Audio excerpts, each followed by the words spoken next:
Hello दोस्तों, आज हम हनी ड्यू क्लास 8 की एनसीईआरटी की बुक जिसका नाम है the last bargain. A bargain is an agreement in which both parties promise to do something for each other.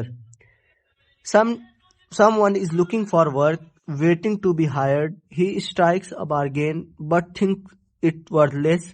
He tries twice again but doesn't like either. Finally, in the last bargain, when he is hired for nothing whatever, he is happy as never before. What is the bargain and why is it the best? तो दोस्तों, ऊपर की जो line है उसमें poet कह रहे हैं कि a bargain is an agreement. Bargain जो है, सौदा जो है, वो एक एग्रीमेंट है इन विच बोथ पार्टीज, जिसमें दोनों लोग, दोनों तरफ के लोग प्रॉमिस, वादा करते हैं टू डू समथिंग, कुछ करने का, फॉर ईच अदर, एक दूसरे के लिए।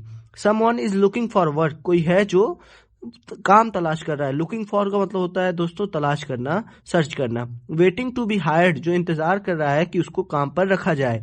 ही strikes a bargain but thinks it worthless, वो बार्गेन करता है, सौदा करता है, लेकिन उसको वो बेकार समझता है। He tries twice again but doesn't like either, वो 2 मरतबा और कोशिश करता है लेकिन उसको कोई भी पसंद नहीं आता, यानी कोई भी बार्गेन उसको अच्छा नहीं लगता। Finally in the last bargain, आखिर में उसको जो आखिरी सौदा होता है, when he is hired for nothing, जब उसको हायर किया जाता है बिना किसी चीज के बदले, वॉट एवर, चाहे कुछ भी हो जाए, यानी उसको उस काम के लिए हायर किया जाता है, चाहे उसको कुछ भी करना पड़े। He is happy as never before, वो इतना खुश होता है जितना वो कभी नहीं हुआ। What is the bargain, bargain क्या है, यानी वो कौन सी बार्गेन क्या है, यानी सौदा किस चीज का नाम है। And why is it the best, और वो बस वो सौदा जो उसने किया है वो क्यों सबसे बेस्ट सौदा है, सबसे अच्छा सौदा क्यों है। तो दोस्तों, अब हम पोएम को पढ़ेंगे। कह रहे हैं, come and hire me, I cried while in the morning. Come and hire me, आओ और मुझे काम दो, यानी काम पर रखो। आई क्राइड, मैं चिल्लाया। वाइल इन द मॉर्निंग, यानी सुबह के वक्त। I was walking on the stone paved road, जब मैं टहल रहा था। On the stone paved road, stone paved road का मतलब होता है दोस्तों पत्थर से बने हुए रोड पर। Shard in the hand the king came, shard in the hand the king came in his chariot, यानी राजा के हाथ में एक राजा हाथ में तलवार लिए अपने रथ पर आया। ही हेल्ड माई हैंड, उसने पकड़ा। हेल्ड का मतलब होता है दोस्तों पकड़ना, वो होल्ड की सेकंड फॉर्म है हेल्ड। उसने पकड़ा माई हैंड, मेरे हाथ को, एंड सेड, और उसने कहा, क्या कहा, I will hire you with my power, मैं तुमको काम दूंगा, काम पर रखूंगा अपनी ताकत के जरिए। बस his power counted for not, लेकिन उसकी जो पावर थी, उसकी जो ताकत थी, वो ना के बराबर कुछ नहीं थी, यानी बेकार समझ रहा है, उसने बेकार समझा उसको।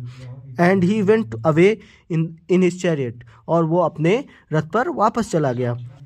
In the heat of the mid day the houses stood with shut doors. In the heat of the mid day, यानी गर्मियों की दोपहर में, यानी जब दोपहर के वक्त, जब सूरज एकदम सर पे होता है, उस वक्त the houses stood with shut doors, घर जो थे वो उनके दरवाजे बंद थे। आई वेंडर्ड अलॉन्ग द क्रूक्ड लेन, मैं दौड़ रहा था, इधर उधर फिर रहा था। वेंडर्ड का मतलब होता है दोस्तों इधर उधर भटकना, मैं इधर उधर भटक रहा था। अलॉन्ग द क्रूक लेन, यानी टेढ़ी मेढ़ी गलियों में, टेढ़ी मेढ़ी जो गलियां होती हैं उनमें मैं भटक रहा था। An old man came out with his bag of gold, एक बूढ़ा आदमी केम आउट, बाहर आया। केम आउट का मतलब होता है बाहर आया। विथ हिज बैग, अपने झोले के साथ, अपने बैग के साथ, अपने थैले के साथ, ऑफ गोल्ड, जिसमें क्या था, सोना था। ही पॉन्डर्ड एंड सेड, पॉन्डर्ड का मतलब होता है दोस्तों सोचना, उसने सोचा। ही पॉन्डर्ड, उसने सोचा, एंड सेड, और उसने कहा, क्या कहा, I will hire you with my money, मैं तुमको काम रखूंगा, काम दूंगा, काम पर रखूंगा। विथ माई मनी, अपने पैसे के जरिए, यानी मैं उसके बदले तुम्हें पैसा दूंगा। He weighed his coin one by one, उसने अपने पैसे को गिनना शुरू कर दिया या जोखना शुरू कर दिया, तौलना शुरू कर दिया। बट आई टर्न्ड अवे, लेकिन मैं वहां से मुड़कर चला गया। इट वॉज इवनिंग, ये अब शाम हो गई थी, यानी शाम का वक्त था। The garden hedge was all a flower, यानी गार्डन जो बागीचा था, उसके हेज का मतलब होता है दोस्तों किनारा, यानी किनारे किनारे, जो गार्डन के किनारे थे, वॉज ऑल अ फ्लावर, यानी उसके किनारे किनारे चारों तरफ वो फूल खिले हुए थे, फूल की बागें थीं। द फेयर मेड यानी एक खूबसूरत लड़की केम आउट बाहर आई एंड सेड और उसने कहा। मेड का मतलब होता है दोस्तों असल में होता है नौकरानी के माने में, लेकिन यहाँ पे मेड फेयर मेड यानी खूबसूरत लड़की केम आउट बाहर आई एंड सेड और उसने कहा I will hire you with a smile, मैं तुम्हें काम दूंगी, काम पर रखूंगी और उसके बदले मैं तुम्हें स्माइल दूंगी यानी खुशी दूंगी। Her smile पेल्ड and melted into tears, उसकी स्माइल जो है वो फीकी पड़ने लगी। एंड मेल्टेड इनटू टीयर्स और वो आंसू में पिघल गई यानी आंसुओं में बहने लगी। And she went back alone into the dark, और वो फिर वापस उसमें उस अंधेरे में अकेली चली गई। The sun glistened on the sand, सूरज चमक रहा था ऑन द सैंड। ग्लिसेंड का मतलब होता है दोस्तों चमकना। ऑन द सैंड, सैंड मतलब होता है रेत, यानी सूरज की रोशनी जो है वो रेत पर चमक रही थी, यानी रेत पर पड़ रही थी तो रेत वो चमक रही थी। And the sea waves broke waywardly, और जो समंदर की लहरें थीं, सी का मतलब होता है समंदर, वेव्स का मतलब होता है लहरें, वो समंदर की जो लहरें जो थी वो क्या हो रही थी, ब्रोक वेवर्डली, वो इधर उधर लहरा रही थी, यानी जो लहरें आमतौर पे लहराती हैं वैसे वो लहरा रही थी। A child sat playing with shells, एक बच्चा सैट बैठा हुआ था, यानी बैठा था वहाँ पे, सिट की सेकंड फॉर्म है दोस्तों सैट, बैठा हुआ था, प्लेइंग और खेल रहा था विथ शेल्स, सीप से। शेल्स का मतलब होता है दोस्तों सीप, यानी जो समंदर किनारे सीप होती हैं उनसे खेल रहा था। ही रेज्ड हिज हेड, उसने अपने सर को उठाया। एंड सीम टू नो मी, और ऐसा लग रहा था कि वो मुझे जानता है। एंड सेड, और उसने मुझसे कहा, क्या कहा, I hire you with nothing, मैं तुम्हें काम दूंगा, काम पर रखूंगा, लेकिन मैं उसके बदले तुम्हें कुछ भी नहीं दूंगा। फ्रॉम हेंस फॉरवर्ड, उसके बाद से यानी तब से, जब से उसने उस बच्चे ने मुझसे ये सौदा किया, तब से दैट बार्गेन, वो जो सौदा था, struck in the child's play, जो बच्चे ने खेल खेल में मुझसे सौदा किया था, यानी स्ट्रक का मतलब होता है कि कोई ऐसा मामला हो जाए जो इत्तेफाक से हो जाए, उसको हम लोग कहते हैं स्ट्रक, यानी अचानक से हो जाए, इत्तेफाक से हो जाए।